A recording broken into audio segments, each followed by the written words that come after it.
Infinix note 40S খুব interesting একটা phone এবং এটার পেপার স্পেক দেখলে আপনার মন চাইবে এক্ষুনি গিয়ে কিনে নিয়ে আসি, কারণ যে প্রাইসে এই ফোনটা লঞ্চ হয়েছে সেই প্রাইসে খুবই প্রমিজিং, খুবই লুক্রেটিভ একটা অফার এই ফোনটা দিচ্ছে। বাট প্রশ্ন হচ্ছে পেপার স্পেকে যেগুলো প্রমিস করছে বাস্তব জীবনে কি সেগুলো পাওয়া যাচ্ছে কিনা, মানে কোথাও কোনো কর্নার কাট করা হয়েছে কিনা, অথবা এই ফোনের খারাপ দিক কী কী আছে, সেই বিষয়গুলোর পাশাপাশি ভালো দিক কী কী আছে, এগুলো নিয়েও আমরা আজকের ভিডিওতে কথা বলবো। সো চলুন প্রথমে আমরা এটা ডিজাইন দিয়ে স্টার্ট করতে চাই। না, এই ফোনটার সব কিছুর মধ্যে আমার ব্যক্তিগতভাবে যে জিনিসটা সবচেয়ে বেশি ভালো লেগেছে সেটা হচ্ছে এটার design and build quality.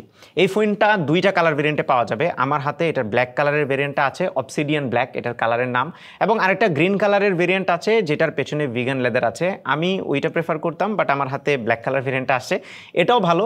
But vegan লেদারে যেটা আছে সেটার পেছনে আপনার একটু সফট টাচ টাইপের একটা ফিল পাবেন, যেটা গ্রিন কালারের।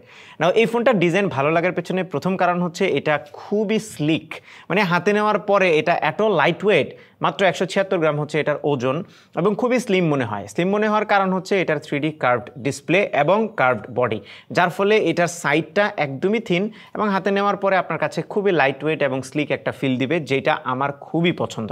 এবং এই কারণেই বললাম যে এই ফোনের ডিজাইনটা এবং বিল্ড কোয়ালিটিটা আমার কাছে খুবই ভালো লেগেছে। ক্যামেরা হাউসটা বেশ বড়সড় উপরের দিকে রাখা হয়েছে।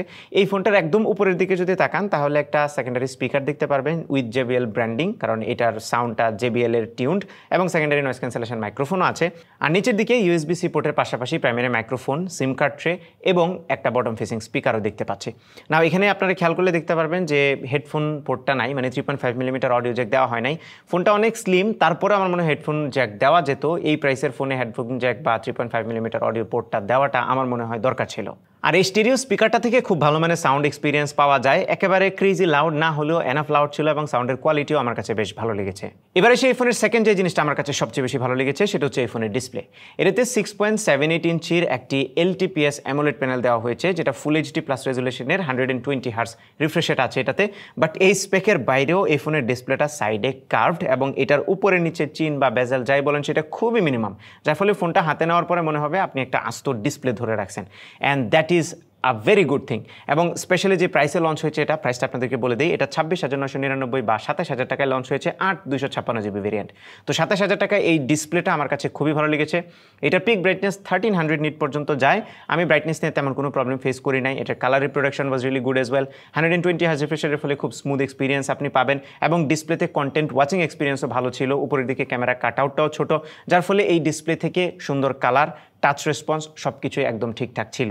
সো এই ডিসপ্লেটাকে আমি একটা ফার্স্ট ক্লাস রেটিং দিচ্ছি এই প্রাইসে, এবং আমি ব্যক্তিগতভাবে কার্ভ ডিসপ্লে পছন্দ করি। আমি জানি না আপনাদের কার কি মতামত। এটা কার্ভ ডিসপ্লে হওয়ার ফলে কিন্তু আমার কাছে খুবই ভালো লাগে। এখন কার্ভ ডিসপ্লেতে অনেকেই বলতে পারেন যে স্ক্রিন প্রোটেক্টর লাগানো প্যারা হয়, অনেক সময় ব্যাক কাভার লাগাইলে অনেক প্রবলেম হয়। তাদের জন্য বলি, ব্যাক কাভারটা স্পেশালি ডিজাইন করা। এই ব্যাক কাভারটা বক্সের ভিতরে দেওয়া আছে, এবং এটা লাগাইলে আপনার ডিসপ্লেতে অ্যাক্সিডেন্টাল টাচ কিংবা ডিসপ্লের কোনো প্রবলেমই হবে না। সো আপনারা এই ব্যাক কাভারটা খুব ইজিলি ইউজ করতে পারবেন, এবং এখন কার্ভড প্রোটেক্টরও পাওয়া যায়, সেগুলো ইউজ করতে পারবেন।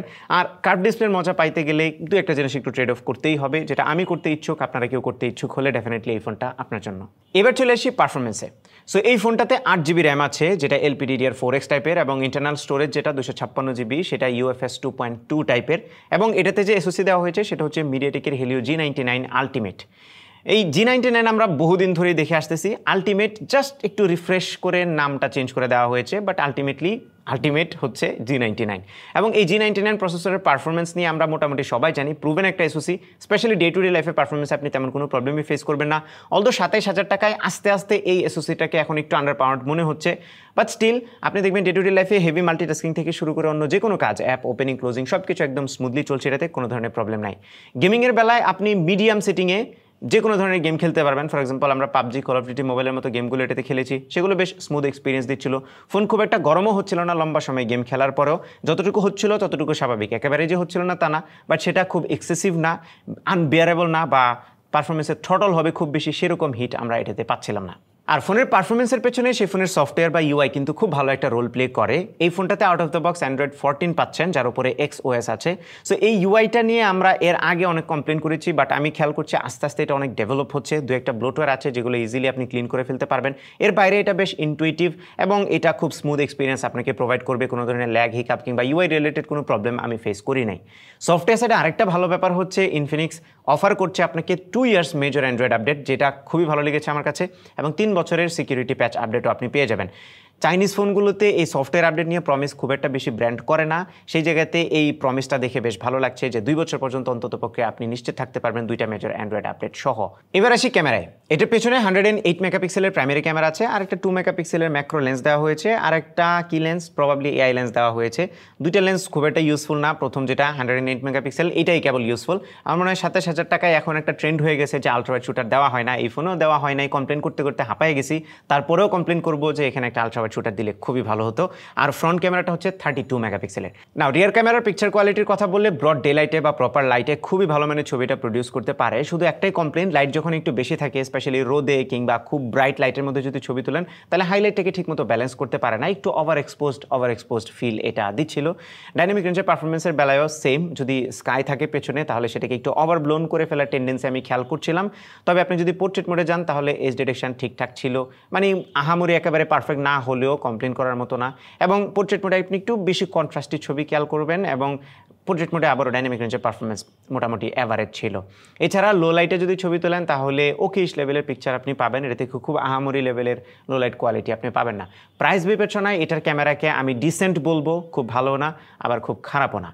ফ্রন্ট ক্যামেরাতেও সেম, আপনি যদি সেলফি তুলেন ভালো লাইটে তাহলে ডিসেন্ট কোয়ালিটি সেলফি পাবেন, good detail and sharpness written করতে পারে। কালার রিপ্রোডাকশন পেছনের ক্যামেরার মতো সামনের ক্যামেরায়ও খুবই ভালো। পোর্ট্রেট মোডেও আপনি ভালো মানের সেলফি তুলতে পারবেন, শুধু ওই এক্সপোজার ব্যালেন্সিংয়ে মাঝে মধ্যে একটু প্রবলেম করে ফেলে। এটা শুধু ইনকনসিস্টেন্সি, সফটওয়্যার আপডেটের মাধ্যমে এটা ফিক্স করা পসিবল, আমি জানি না ফিক্স করবে কিনা। এছাড়া ভিডিওতে 2K 30 FPS এর অপশন আছে, ভিডিওতে কোনো ধরনের স্টেবিলাইজেশন নেই, একদম অ্যাভারেজ কোয়ালিটির ভিডিও এটা দিয়ে রেকর্ড করতে পারবেন। আর ব্যাটারি সাইডে 5000 mAh সেল দেওয়া হয়েছে, যেটা লাইট টু মডারেট ইউজে আপনাকে 1.5 দিনের মতো ব্যাটারি ব্যাকআপ দেবে, আর একটু হেভি ইউজ করলেও আপনি পুরো দিন ব্যাকআপ পাবেন।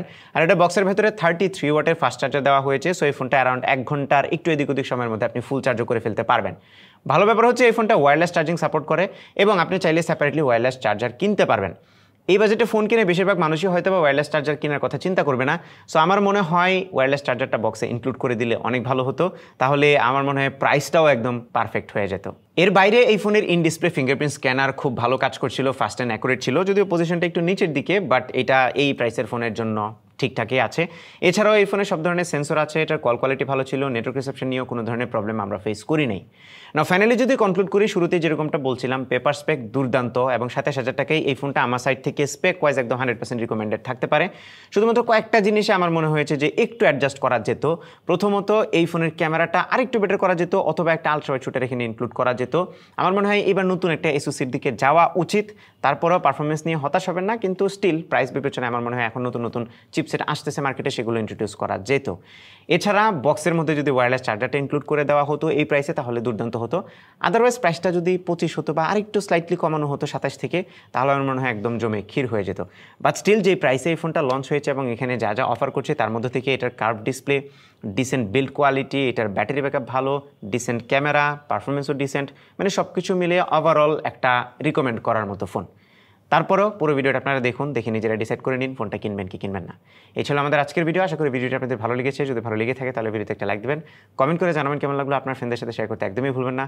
আমাদের পেজে ফলো এবং চ্যানেলে সাবস্ক্রাইব তো মাস্ট। দেখা হবে পরবর্তী ভিডিওতে। টিল দেন টেক কেয়ার, আসসালামু আলাইকুম।